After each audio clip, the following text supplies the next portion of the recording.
Lost therapy horse was found after 2 years. Where he was living will make you question everything you know.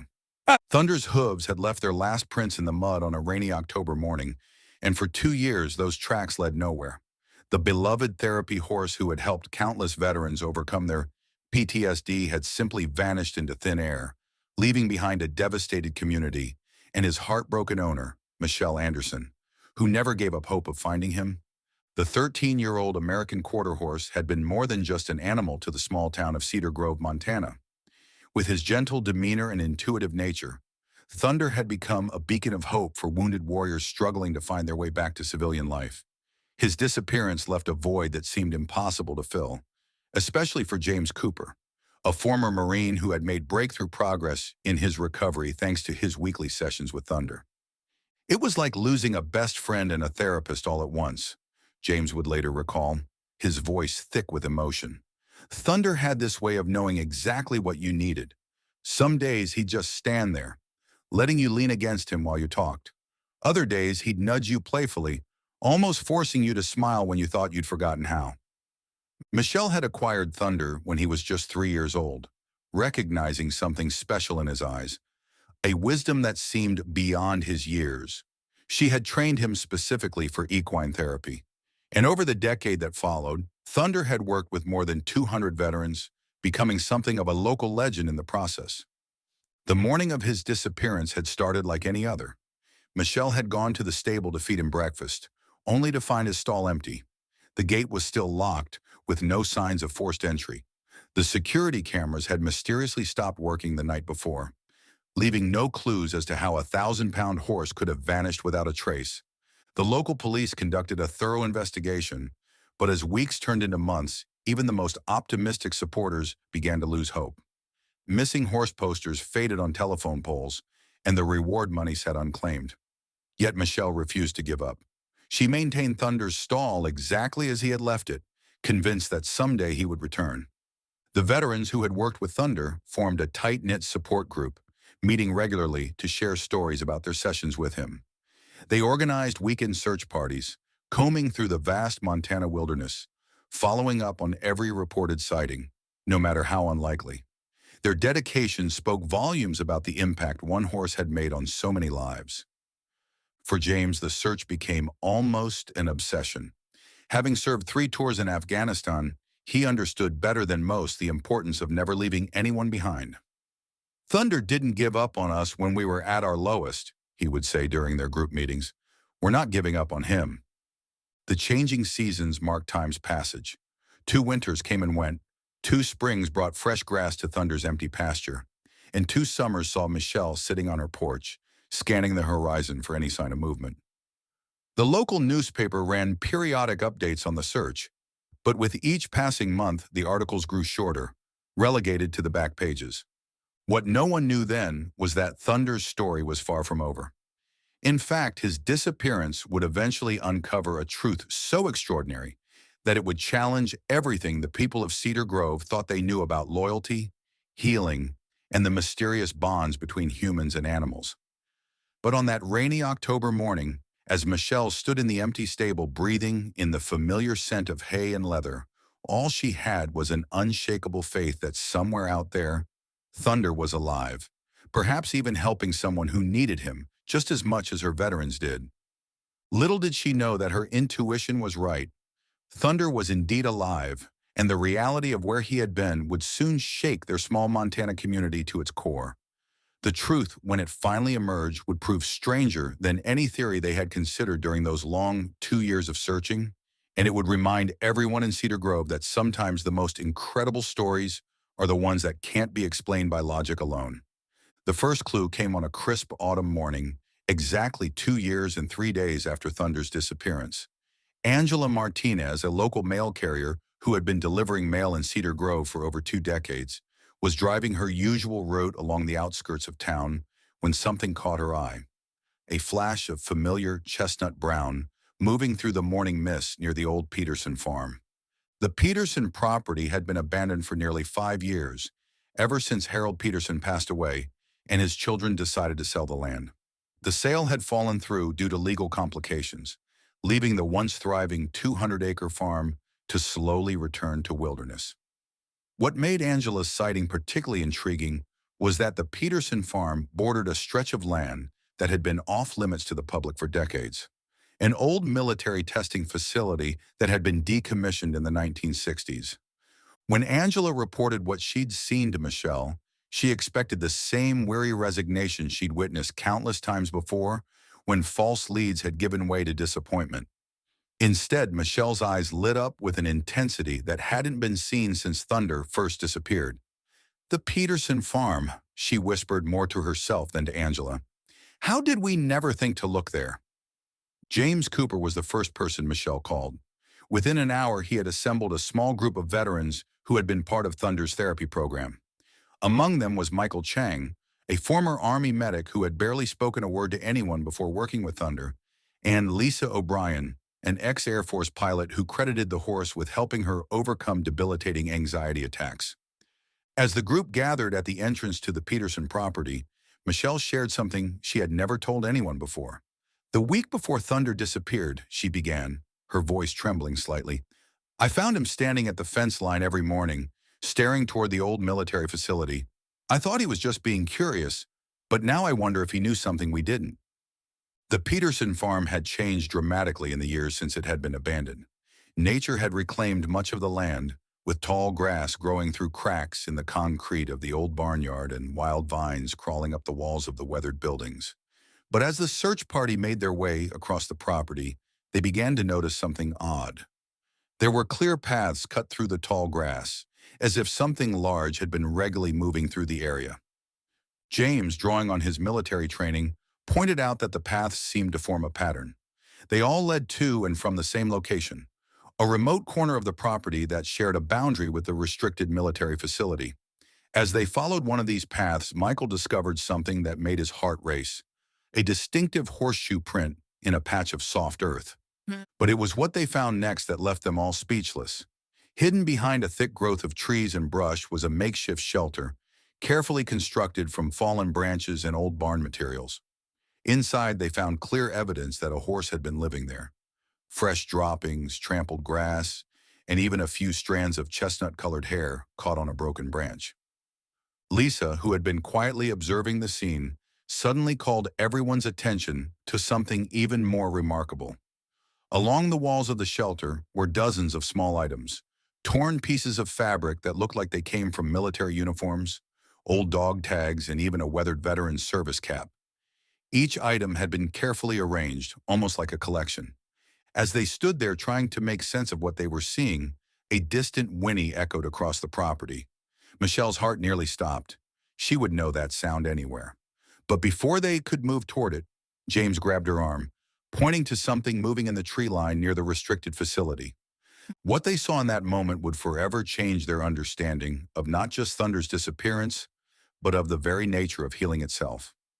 Through the trees, they caught glimpses of not just one horse, but several shadowy figures moving together in what appeared to be a carefully choreographed pattern. The mystery of Thunder's disappearance was about to reveal itself as something far more extraordinary than anyone could have imagined.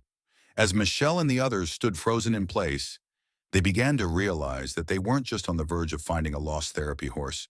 They were about to uncover a secret that had been hidden in plain sight for years, one that would challenge everything they thought they knew about the connection between animals and human healing. Michelle's hands trembled as she held her phone, trying to capture video evidence of what they were witnessing, but the figures kept moving in and out of the shadows, making it impossible to get a clear shot. That's when James stepped forward, his military training taking over. "Everyone stay still," he whispered. "They're following a pattern." Through the trees, they could now make out Thunder's distinctive white blaze. But he wasn't alone. With him were three other horses, two dark bays and a gray, all moving in perfect synchronization. But what struck the group speechless wasn't just the presence of other horses, it was what they were doing.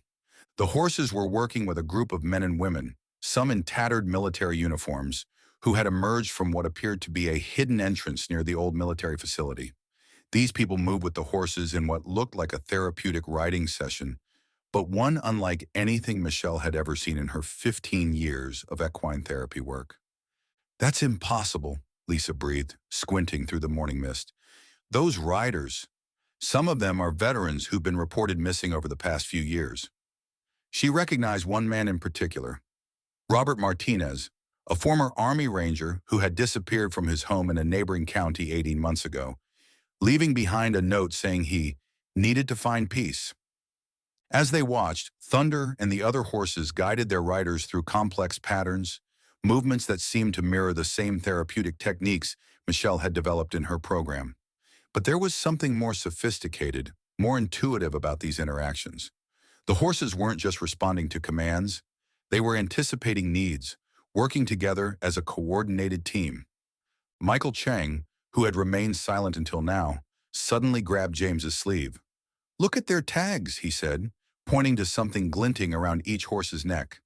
Through his binoculars, James could make out what appeared to be modified military identification tags, but unlike any he'd seen before, the revelation hit Michelle like a thunderbolt.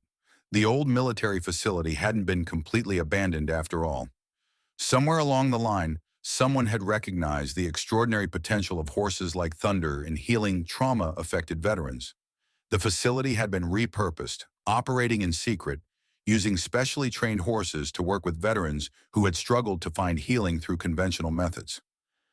Thunder hadn't been stolen. He had answered a calling. Somehow, he had sensed the presence of other therapy horses and veterans in need, and had found his way to them.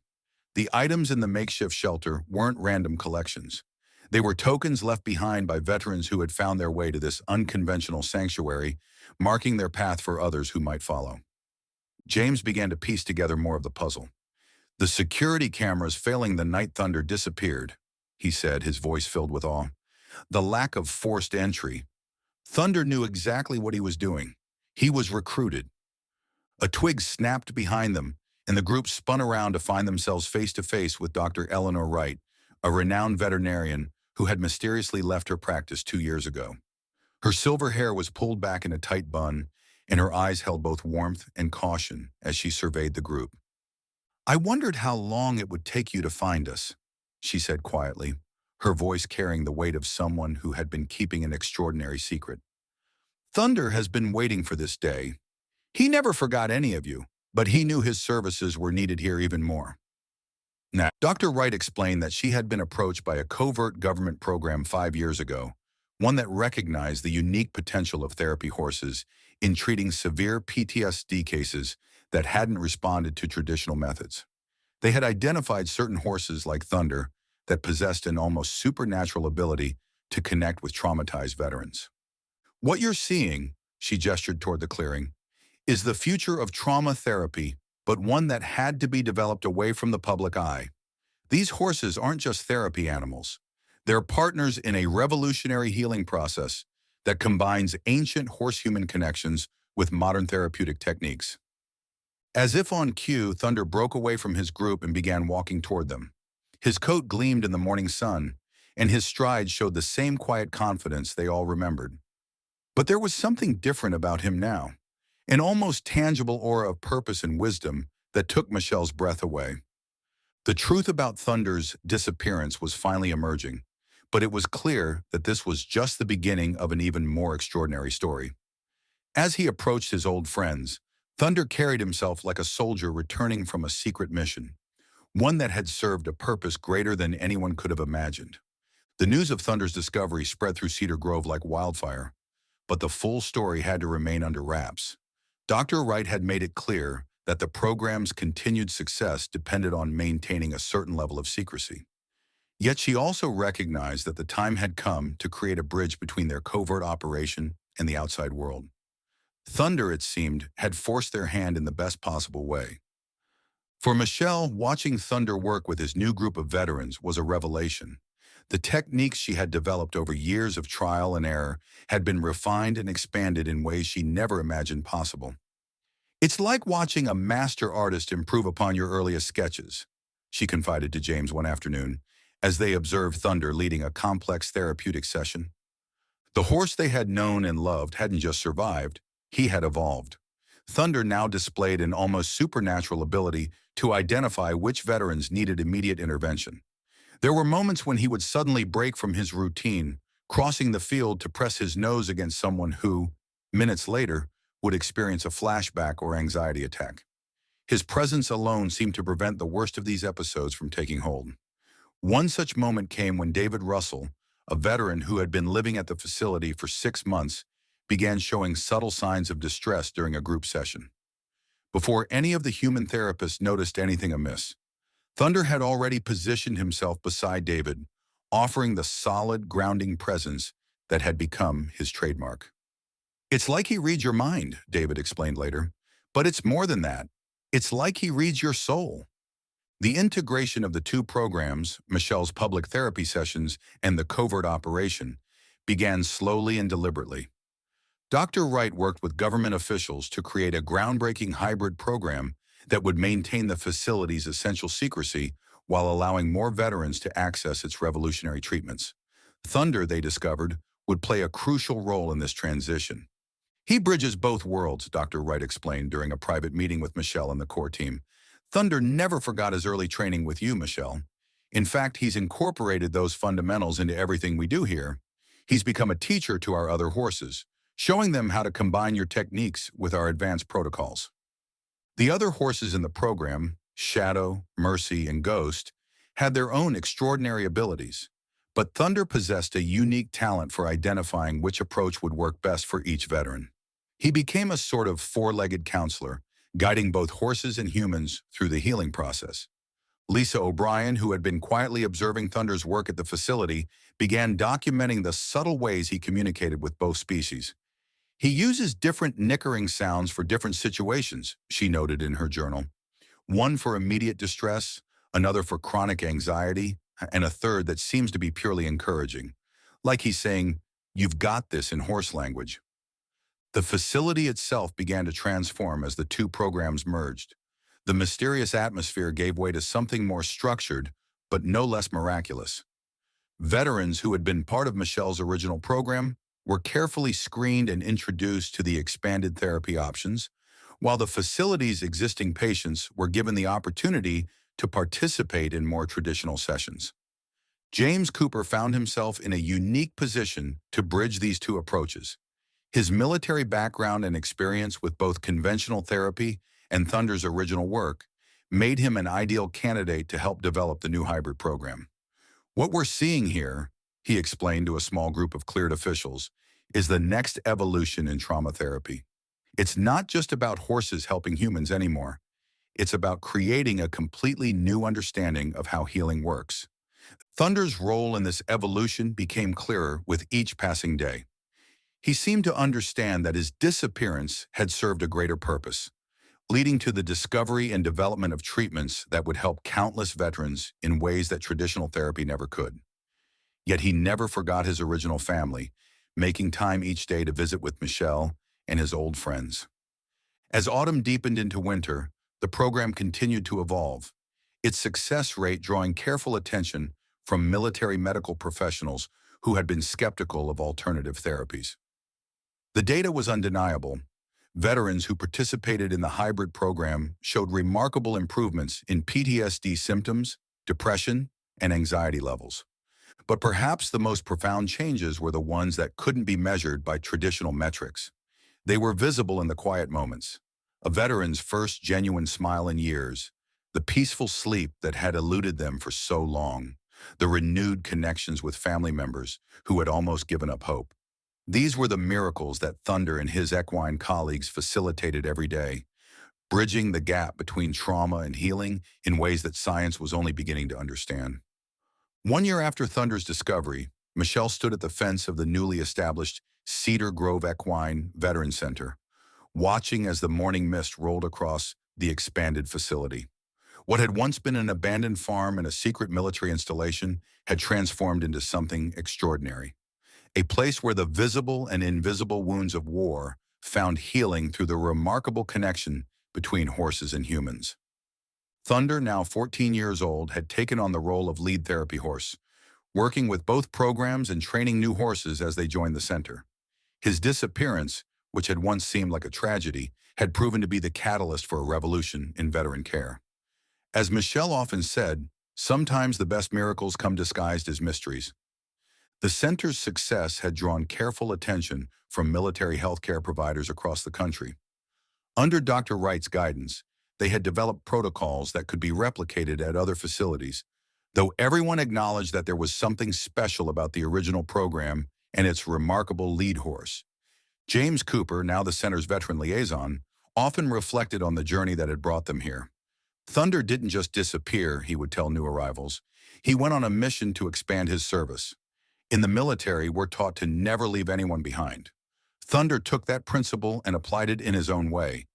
He found a means to help even more veterans than before. The integration of the two programs had yielded unexpected benefits. Veterans who might have been hesitant to seek help through traditional channels found their way to healing through what became known as the Thunder Protocol. A combination of conventional therapy, advanced equine interaction, and peer support that produced remarkable results. One morning, as thunder clouds gathered on the horizon, Michelle witnessed a moment that crystallized everything their program had become. A new veteran, withdrawn and skeptical, had arrived at the center. Before anyone could begin the formal intake process, Thunder broke away from his morning routine and approached the fence where the veteran stood. What happened next moved everyone to tears. The veteran, who hadn't spoken more than 2 words since arriving, took one look at Thunder and began to tell his story. Through quiet sobs, he shared experiences he hadn't been able to voice in years. Thunder stood perfectly still, his mere presence creating a space safe enough for truth and healing to emerge. Dr. Wright, observing from a distance, later explained that such moments were becoming more frequent. "What we're seeing here goes beyond therapy," she noted. "These horses, led by Thunder, are teaching us about a kind of healing we never knew existed. They're showing us that sometimes the best medicine doesn't come in a pill or even in words. It comes through connection." The success stories began to multiply. Lisa O'Brien, whose documentation of Thunder's methods had become the foundation for training other therapy horses, compiled a record of what she called Thunder's miracles. There was the veteran who spoke his first words in 3 years while grooming Thunder, the former combat medic who finally slept through the night after his first session, the retired sergeant who learned to trust again through daily interactions with the therapy herd. But perhaps the most profound transformation was in how the veterans viewed themselves. "Before Thunder," one participant explained, "I saw myself as broken, damaged goods. Now I understand that healing isn't about going back to who I was before. It's about becoming something new, something stronger." As the center's first anniversary approached, Michelle organized a special celebration. Veterans from both the original program and the covert facility gathered to share their stories. Thunder, wearing a special blanket embroidered with both program logos, stood proudly among them, occasionally touching his nose to someone's shoulder or chest, always seeming to know exactly who needed his gentle reminder of presence and peace. During the ceremony, James unveiled a plaque that would hang at the center's entrance. It read, "Dedicated to Thunder, the horse who never lost his way, but instead found a broader path to healing. Through his courage to answer a greater calling, he showed us that sometimes what looks like loss is really love taking a longer road home." Thunder's story had become more than just a tale of a missing therapy horse. It had become a testament to the mysterious ways in which healing works and how sometimes the deepest wounds require the most unexpected medicines. His disappearance, once a source of grief, had transformed into a gift that kept giving, touching lives in ways that no one could have imagined. As the sun set on the ceremony, Thunder stood at his favorite spot on the property, overlooking both the original therapy fields and the expanded facility. Michelle walked up beside him, placing her hand on his neck. "You knew all along, didn't you, old friend?" she whispered. Thunder turned his head to look at her, his eyes reflecting the same wisdom and purpose she'd seen in them 11 years ago when she first brought him home. In that moment, she understood that some mysteries aren't meant to be solved. They're meant to be lived, to be shared, and ultimately to change us all for the better.